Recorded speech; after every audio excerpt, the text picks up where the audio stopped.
Grabe yung mga pimples ko. Meron ako isa to sa kinaka-stress.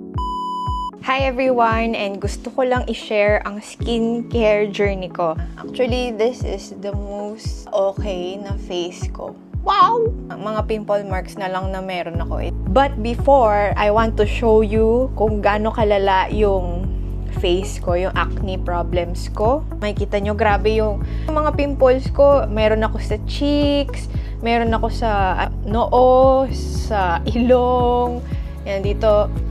Tsaka dito, here I always have sa other parts of my face.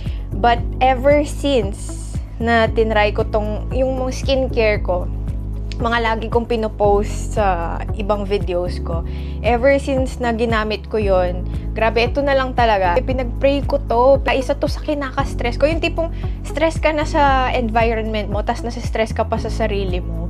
Kasi nga, ang daming lumilitaw sa face mo. Akala ng iba, hindi ka malinis or hindi ka naghihilamos, kaya ka nagkakaroon ng pimples. But it's not. Usually, it's from inside out. So, isang factor na doon is sobrang stress ko sa previous job ko. At saka, yung environment ko is exposed ako sa dust. So, lagi ako nagkakaroon.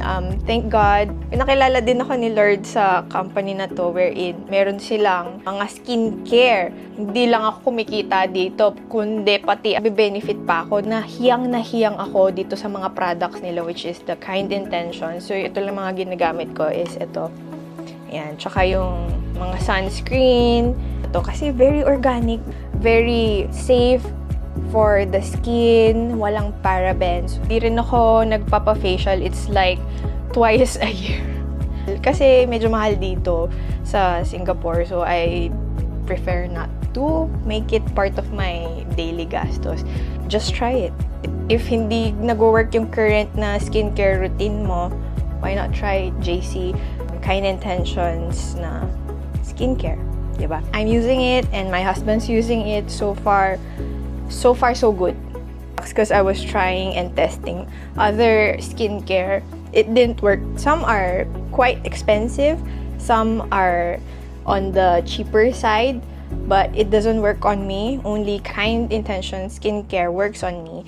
So everyone who would like to try, just let me know.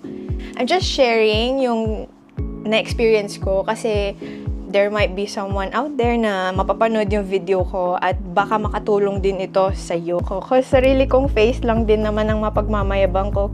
So thank you Lord. Dinala ako sa magandang product. I'm fresher than ever and I'm happier than ever because of Kind Intention skincare wherein it makes you beautiful from inside and out.